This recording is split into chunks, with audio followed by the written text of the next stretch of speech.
안녕하십니까, 박사입니다. 조 바이든은 국정연설을 갖고 키예프에 대한 군사지원 차단을 풀어달라고 공화당에 촉구했습니다. 그는 러시아와의 갈등에서 우크라이나 지원을 멈추지 않을 것이라고 했습니다.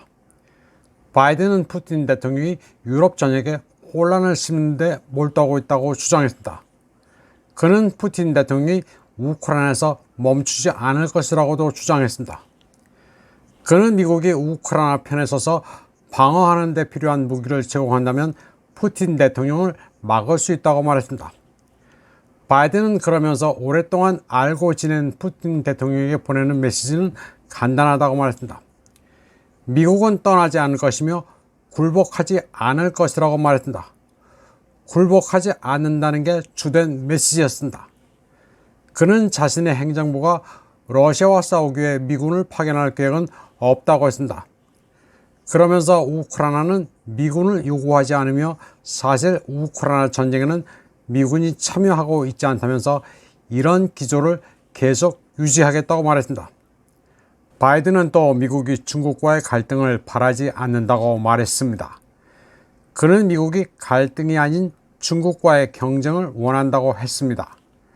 그러면서 미국은 21세기 중국이나 다른 나라와의 경쟁에서 승리할 수 있는 가장 좋은 위치에 있다고 말했습니다.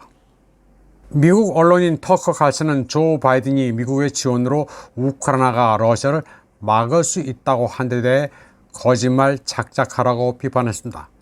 칼슨은 그러면서 우크라이나는 절대 러시아를 막을 수 없다고 했습니다. 또 나토가 그 어느 때보다도 강하다고 한 데 대해서도 그건 사실이 아니라고 말했습니다. 터커 칼슨은 바이든의 연설을 두고 미친 사람의 선망이라고 비판했습니다. 그는 바이든의 연례 국정연설이 역대 미 대통령 연설 가운데 가장 암울하고 비극적이었다고 평가했습니다. 도널드 트럼프 전 대통령은 바이든의 의회 연설이 미국에 대한 치욕이라고 말했습니다. 트럼프는 자신의 소셜 네트워크 트루스 소셜에 바이든의 연설은 미국의 불명예라면서 분노로 가득 차 있고 연민이라고는 없어 사상 최악이라고 말했습니다. 그는 앞서 바이든의 정책으로 남부 국경 상황이 재앙으로 변했다고 했습니다.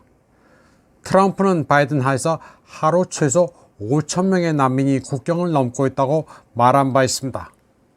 드미트리 메드베제프 전 러시아 대통령도 한마디 했습니다.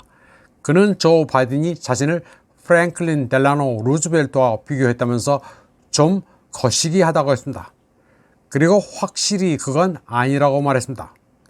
메드베제프는 우선 루즈벨트는 휠체어를 탄 허약한 사람이었지만 미국을 대공황에서 구해낸 반면 정신지체자 바이든은 인류를 지옥으로 끌어들이기로 마음먹었다고 했습니다.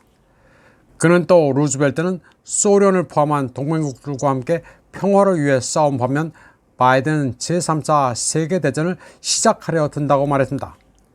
그리고 루즈벨트는 파시스트에 맞서 싸웠지만 바이든은 파시스트를 위해 싸운다고 했습니다. 이번 방송은 여기까지 하겠습니다. 시청해주신 여러분 감사합니다.